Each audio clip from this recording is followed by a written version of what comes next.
Welcome to sweet stories upcoming రివ్యూలోకి వెళ్ళిపోదాం.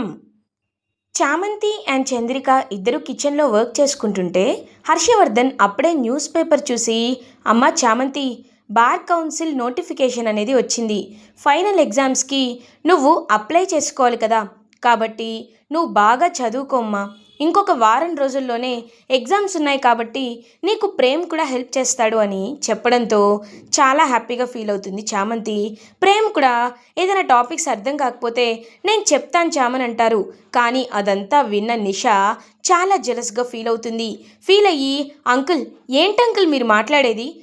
Aunty నిన్న చెప్పారు కదా ప్రేమ్ చామంతి ఇద్దరు ఒకే దగ్గర ఉండకూడదు అని. అలాంటిది మీరెందుకు ఇప్పుడు ప్రేమ్ని తనకి హెల్ప్ చేయమని చెప్తున్నారు? హెల్ప్ చేయమని చెప్తే నాకు చేయమని చెప్పాలి, అంతేకాని ఈ పని మనిషి అయినా చామంతికి చేయమని చెప్పడం ఏంటి? తను ఈ ఇంట్లో ఉంటుంది, ఈ ఇంట్లో తింటుంది, మీరిచ్చిన డబ్బులతో చదువుకుంటుంది. అలాంటి క్యారెక్టర్ని పట్టుకొని ఎందుకు మీరు ఇలా మాట్లాడుతున్నారు అని ఫర్ ది ఫస్ట్ టైం హర్షవర్ధన్కి ఎగెయిన్స్ట్గా చాలా చీప్గా మాట్లాడుతుంది నిషా. చూడమ్మా నిషా, మాటలు మర్యాదగా రానివ్వు అని అంటారు. లేదంకుల్, నేను కరెక్ట్గానే మాట్లాడుతున్నాను. అయినా మీరు ఇలా ఎందుకు బిహేవ్ చేస్తున్నారో కూడా నాకు అర్థం కావటం లేదు. మీరు చూస్తుంటే ప్రేమ్కి నాన్నలా లేరు, ప్రేమ్ని చామంతిని మీరే కలిపేలా ఉన్నారు అని చెప్పి ఇంకా మాట్లాడేసరికి బీపీ రైజ్ అయిపోతుంది హర్షవర్ధన్కి. నేను చెప్పేది తప్పంటావా, నాది తప్పుడు నిర్ణయం అంటావా అని చెప్పి ఒక్కసారిగా పాపం కుప్పకూలిపోతారు. స్వెట్టింగ్ వచ్చేసి హై బీపీ వచ్చేసి హర్షవర్ధన్కి.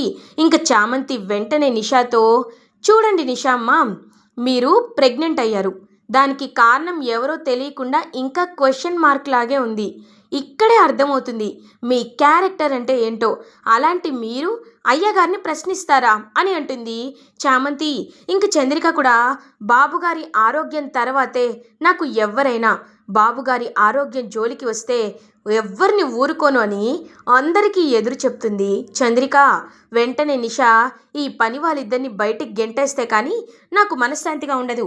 ఆంటీ రెండాంటీ గెంటేద్దాం అని అనేసరికి చంద్రిక అలా రమాదేవి వైపు చూస్తూ, విన్నారు కదమ్మగారు, మమ్మల్ని బయటికి గెంటేస్తారంట, ఆఫర్ ఇస్తున్నారు, చెప్పండి గెంటేస్తారా అమ్మగారు? మమ్మల్ని బయటికి గెంటేస్తారా అని అడుగుతుంది రమాదేవి కళ్ళల్లోకి చూస్తూ చంద్రిక. ఇంక వెంటనే అలా రమాదేవి ఏమీ మాట్లాడకుండా సైలెంట్గా ఉండిపోతుంది.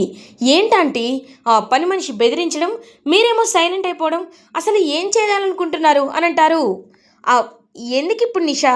అయినా రమ మన దగ్గర నుండి చంద్రిక ఎప్పటి నుండో చాలా నమ్మకంగా పనిచేస్తుంది. అలాంటి ఆవిడ్ని ఇప్పుడు తీసేస్తే ఎక్కడికి వెళ్ళి బ్రతుకుతుంది?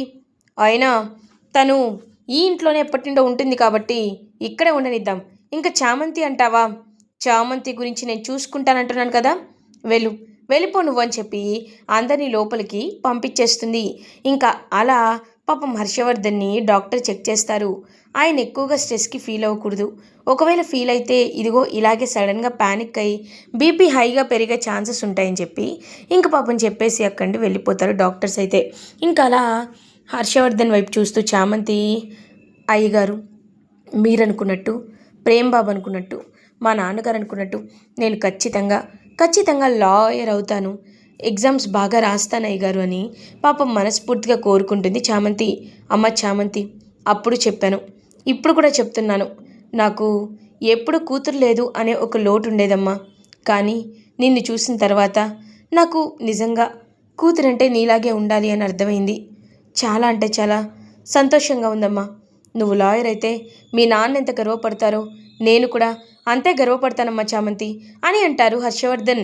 పాపం హర్షవర్ధన్ మాటలకి చామంతి చాలా అంటే చాలా హ్యాపీగా ఫీల్ అవుతుంది. చామంతి పాపం మనసులో, అయ్యగారు నాపై చాలా అభిమానాన్ని పెట్టుకున్నారు, అయ్యగారిని నేను ఎలా అయినా కాపాడుకోవాలి. ఒకవేళ ఇప్పుడు అయ్యగారికి నాకు ప్రేమ్ బాబుకి పెళ్ళయిందని తెలిస్తే ఖచ్చితంగా చాలా అంటే చాలా బాధపడతారు. లేదు, అలా జరగకూడదు అని పాపం మనసులో అనుకుంటూ ఇంక తన ఫీలింగ్ తను నిజం చెప్పాలి అనుకున్నా దాచి పెట్టేసుకుంటుంది అలా చామంతి. ఇది ఇలా ఉండగా ప్రేమ్ ల్యాప్టాప్ తీసుకొని చామంతి దగ్గరికి వస్తారు. చామ్, నువ్వు ఎగ్జామ్ అప్లికేషన్ని ఆన్లైన్లో ఫిల్ చేయాలి, అప్పుడు మాత్రమే నీకు ఎలిజిబిలిటీ వస్తుంది, హాల్ టికెట్ వస్తుంది.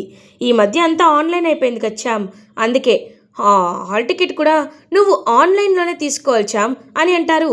వెంటనే చామంతి, అయితే మీ దగ్గర ఇంటర్నెట్ కనెక్షన్ ఉన్న ల్యాప్టాప్ ఉంది కదా బాబు, అందులో తీసుకుందామని చెప్పి అనుకునేసరికి అదంతా చూస్తూ నిషా చాలా ఇరిటేటింగ్గా ఫీల్ అవుతుంది. ఫీల్ అయ్యి, అక్క ఏంటక్క ఇది, ఇప్పుడు ఆ చామంతి కనుక ఎగ్జామ్ రాసిందంటే అది ఖచ్చితంగా టాపర్ అయిపోతుంది. ఆ విషయం నాకు బాగా తెలుసు. మరి ఇప్పుడు ఏం చేద్దామక్క అని అంటుంది. నువ్వేమీ కంగారు పడద్దు నిషా, నీకెంత పగుందో ఆ చామంతిపై నాకు కూడా అంతే పగుంది. కాబట్టి మనం ఏం చేద్దామంటే, నేను ప్లాన్ వేసేశాను. ఇప్పుడు వాళ్ళు ల్యాప్టాప్ ఆన్ చేస్తారు, కానీ అందులో ఇంటర్నెట్ కనెక్షన్ ఉండదు అని అంటుంది. చామ్, ఇక్కడ ఇంటర్నెట్ పనిచేయట్లేదు చామ్ అని అంటారు.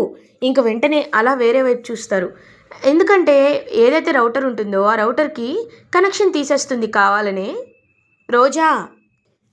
అదేంటి ఇప్పుడు ఏం చేయాలని చెప్పి ఆలోచిస్తూ ఉంటే, పోనీ బయటికి వెళ్ళినా ఇప్పుడంత టైం లేదు చామ్, కేవలం 5 మినిట్స్లోనే ఇదంతా చేయాలి చామ్ అని చెప్పి పాపం ప్రేమ్ చాలా టెన్షన్ పడుతూ ఉంటే, నిషా అండ్ ప్రేమ్ ఇద్దరు ఆ టెన్షన్ని చూసి చాలా హ్యాపీగా, నిషా అండ్ రోజా ఇద్దరు ఆ టెన్షన్ని చూసి చాలా హ్యాపీగా ఫీల్ అవుతారు.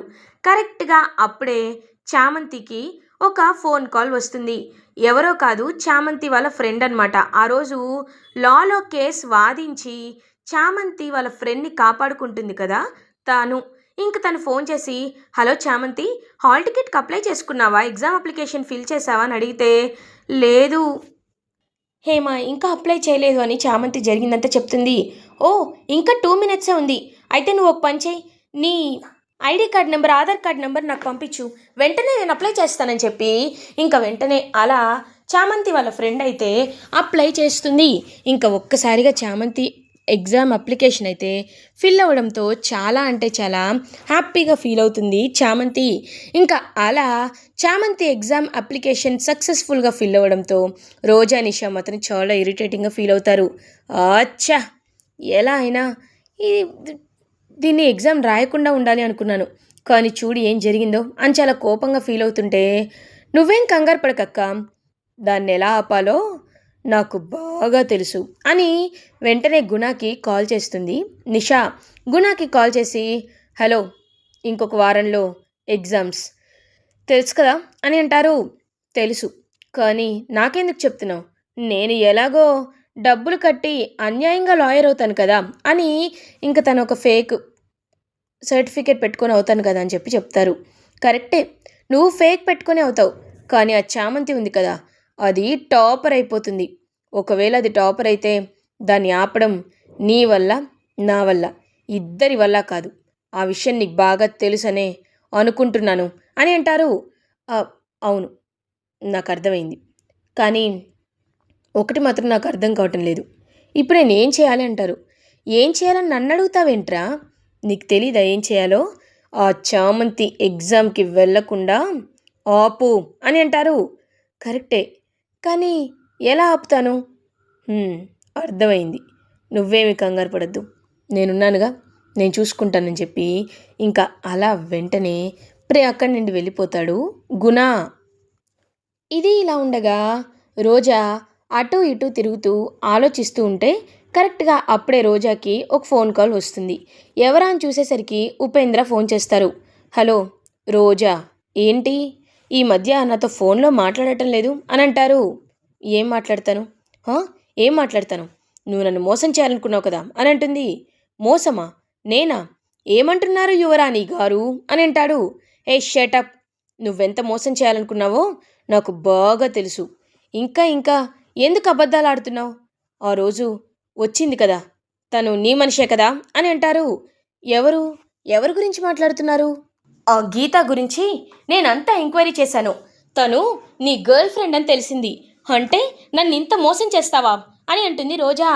అయ్యో రోజా గారు, మీరు ఆ విషయం గురించి ఆలోచిస్తున్నారా, అవును, మీ గురించి నాకు తెలుసు కదా, కన్న తండ్రికే వ్యతిరేకంగా సాక్ష్యాన్ని చెప్పావు, నీది కాని బ్రతుకు నువ్వు బ్రతకాలి అని ఆ రమాదేవి దగ్గర, అరుణ్ దగ్గర ఆడకూడని అబద్ధాలన్నీ ఆడేశావు, ఆస్తి దక్కించుకోవాలని ఎన్నో ప్రయత్నాలు చేసి అది అవ్వలేదని, ప్రేమ్కి ఆస్తి వెళ్తుంది అని ఇప్పుడు ఈ రాజకుమారి అయ్యి యువరాణిలా ఉండాలనుకుంటున్నావు.